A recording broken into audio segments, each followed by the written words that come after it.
있는데 한번 두 번째 시간 가도록 하겠습니다. 이제 초대교회 내에 헬라파 유대인과 히브리파 유대인으로 이렇게 구성되어 있었어요. 헬라파 유대인들은 이제 이스라엘을 떠나서 세계 각처로 흩어진 소위 디아스포라라고 하죠. 그 디아스포라 유대인들이었는데 BC 300년경부터 이제 국제 통용어로 사용되는 언어, 헬라어, 즉 그리스어를 모국어로 사용하게 되었던 사람들을 이제 헬라파 유대인들입니다. 반면에 이스라엘의 멸망에도 불구하고 이제 이스라엘 남과 북으로 갈라진 후에 북은 아수르에 의해서, 남쪽은 바벨론에 의해서 이제 멸망당하게 되죠.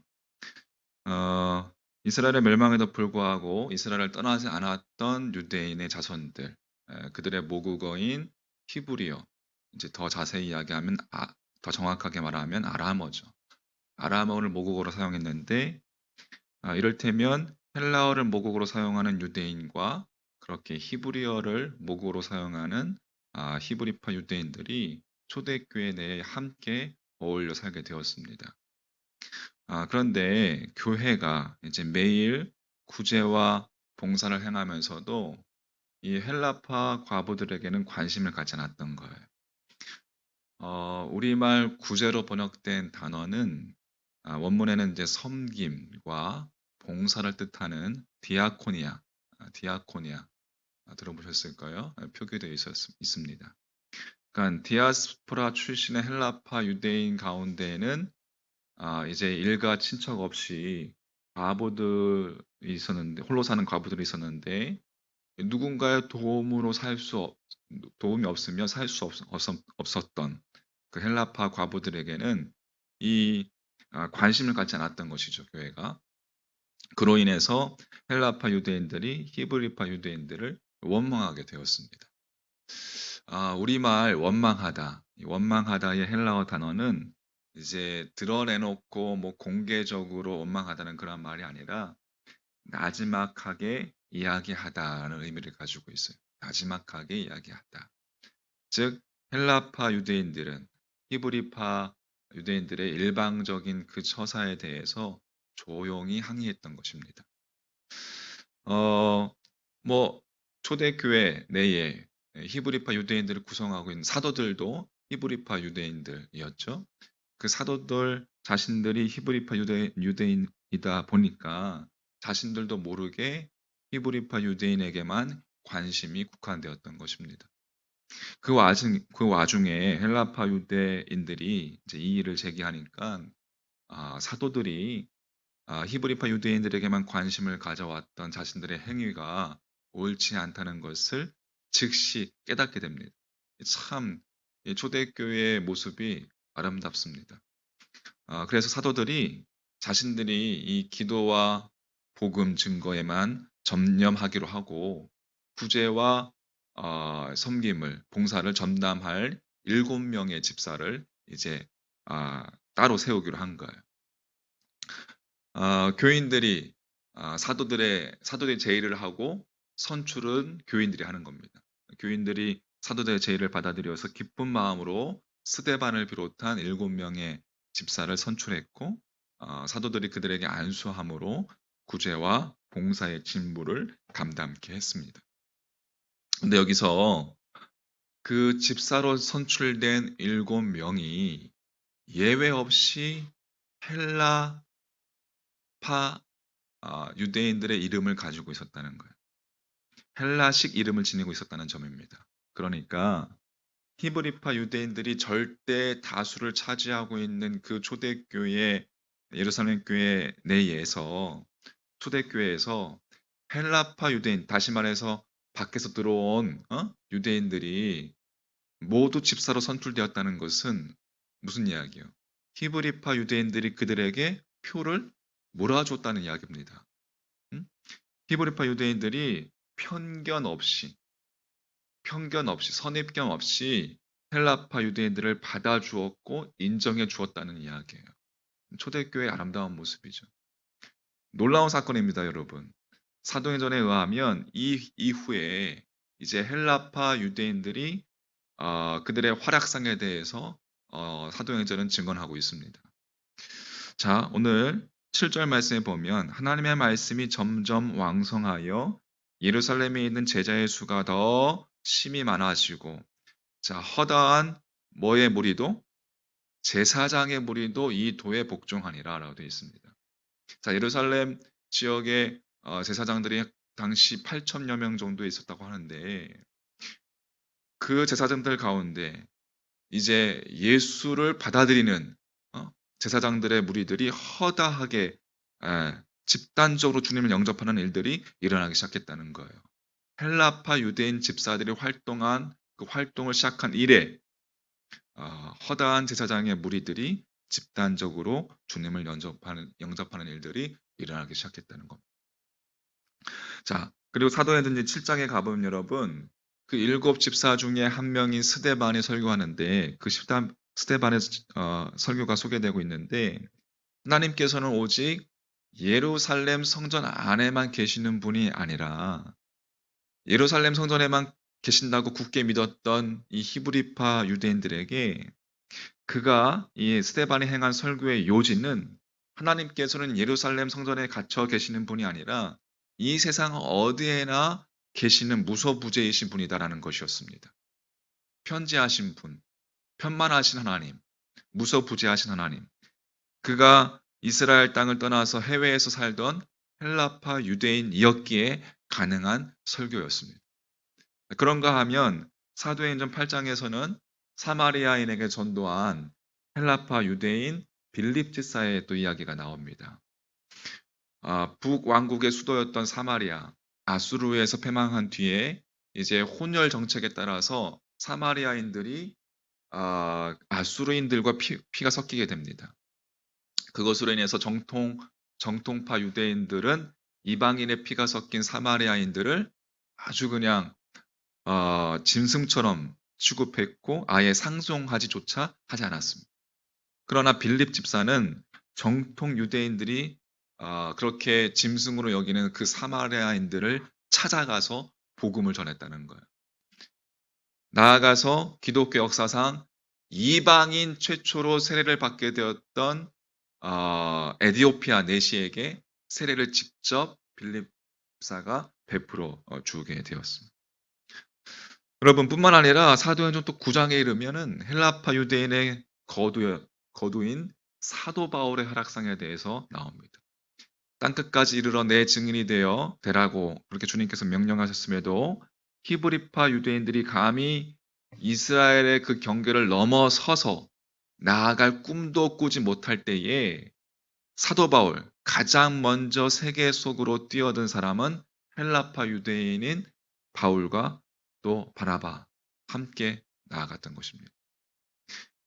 여러분, 그리고 사도행전 13장에서부터 히브리파 유대인들은 아예 이제는 자취를 감추고 사도행전은 바울을 비롯한 헬라파 유대인들의 동무대가 이어지게 됩니다.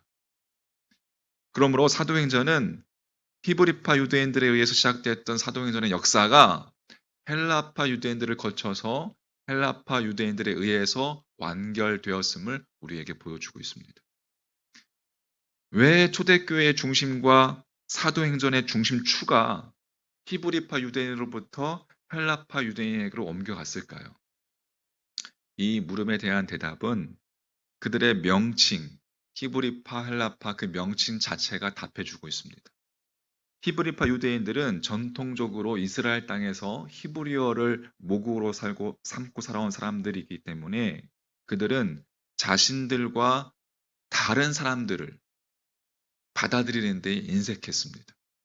그러나 조상 대대로 이 땅에서 살아왔던 헬라파 유대인들은 이방 땅에서 살아왔던 헬라파 유대인들, 이제 해외에서 들어왔던 이방 땅에서 들어왔던 헬라파 유대인들은 자신들과 다른 사람들을 받아들이고 한데 어울려 사는 것이 이게 몸에 밴 것이죠. 조상대로부터 그렇게 배워서 전혀 힘들지 않았습니다. 그들은 태어나면서부터 이방 땅에서 태어났고, 그러니까 한국인 2세, 3세, 이방 땅에서 그렇게 태어났고 이방인 틈에 섞여 살면서 이방 언어를 모국어로 사용했던 사람이었기 때문에 다른 사람들과 어울려 사는 것이 그들의 삶 자체였습니다. 만약에 그 헬라파 유대인들이 아니었다라면 우리에게 전해진 이 사도행전이 완결될 수 없었다고 이야기해도 과언이 아닐 것입니다. 자, 그런데 여기서 우리가 간과하지 말아야 하지 않아야 할 중요한 사실은 사도행전에서 헬라파 유대인들의 존재가 중요하면 중요할수록 그 헬라파 유대인들이 있을 수 있게끔 그들을 밀어준 히브리파 유대인들 역시 똑같이 중요한 존재라는 사실입니다. 응?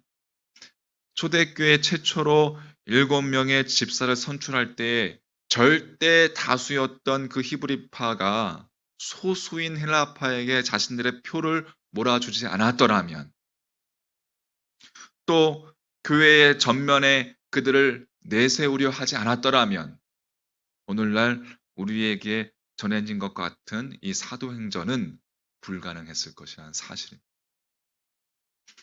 이처럼 초대교회는 헬라파와 히브리파의 완벽한 협조 속에서 하나님께로부터 부여받은 그 사명을 완벽하게 완수할 수 있었고, 바로 그것이 초대교회의 위대함이었어요. 여러분, 어떻게 이렇게 가능할까요?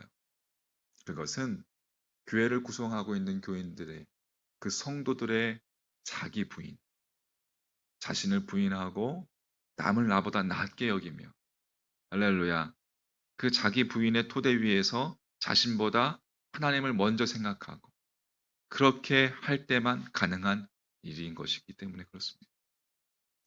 다시 말해서 하나님의 일을 이루는 데에 자신보다 적합한 사람이 있는 것은 아닌지, 또 겸손하게 하나님 앞에서 먼저 그렇게 겸손하게 생각하고 하나님 앞에 먼저 나아갈 때만 가능한 일인 것이죠. 음? 아무든지 나를 따라오려거든 자기를 부인하고 날마다 제 십자가를 지고 나를 따를 것이니라. 우리 예수 따라가는 교회의 정체성, 누가복음 9장 23절 말씀. 우리 각자가 자신을 부인하고 남을 나보다 낫게 여기며 겸손하게 그렇게 높여주고 섬겨주고 사랑하는 공동체. 여러분, 이러한 공동체를 추구하는 것이죠. 하루아침에 이루어지지 않았습니다. 늘 하는 이야기지만 우리에게 주신 이 과정을 성실하게 이루어 나아갈 때에 하나님께서 이루시리라 믿습니다. 정리해보면 사람들은 여러분 축구 경기에서 골을 넣는 공격수에 더 열광합니다. 왜냐하면 이 골을 넣는 스트라이커가 더 멋있어 보이기 때문에. 하지만 그 스트라이커가 골을 넣을 수 있도록 성실하게 도와준 어시스터들이 없다면 골은 있을 수 없을 것입니다. 사도행전을 완결한 헬라파 유대인들이나 그들을 밀어준 히브리파 유대인들이나 그 어느 쪽도 없다면 지금과 같은 사도행전이 완성되지는 못했을 것입니다. 그러므로 고로 참된 교회는 그 교회를 구성하고 있는 교인들이 헬라파 유대인일 때와 히브리파 유대인일 때를 구별하는 교회입니다. 그러니까 늘 겸손하게 나보다 남을 나게 여길 때와 또 주님이 주신 사명을 완수해 나갈 수 있는, 앞서서 열정을 가지고 나아갈 수 있는 용기를 가지고 있는 이들과 그 때와 시기를 잘 분별하여서 내가 있어야 할 곳이 어딘가를 분별하고 깨닫고 주님의 말씀 앞에 순종하며 하나님 앞에 무릎으로 나아갈 수 있는 자. 그렇게 구성되어 있는 교인으로 구성되어 있는 교회. 생각해 보십시오. 얼마나 아름다울까요? 하나님 보시기에 얼마나 멋있을까요? 할렐루야. 그런 교회가 예수 따라가는 교회가 되기를 주님의 이름으로 간절히 축원합니다. 그리고 여러분 자신들도 오늘 내게 주어진 하루의 삶 속에서 하나님 놓치지 마시고, 할렐루야, 하나님 놓치지 마시고 겸손히 내게 주어진, 여러분에게 각자 주어진 삶의 영역에서 오늘도 예수로 살아가는 삶이 되시기를 주님의 이름으로 간절히 축원합니다. 아멘.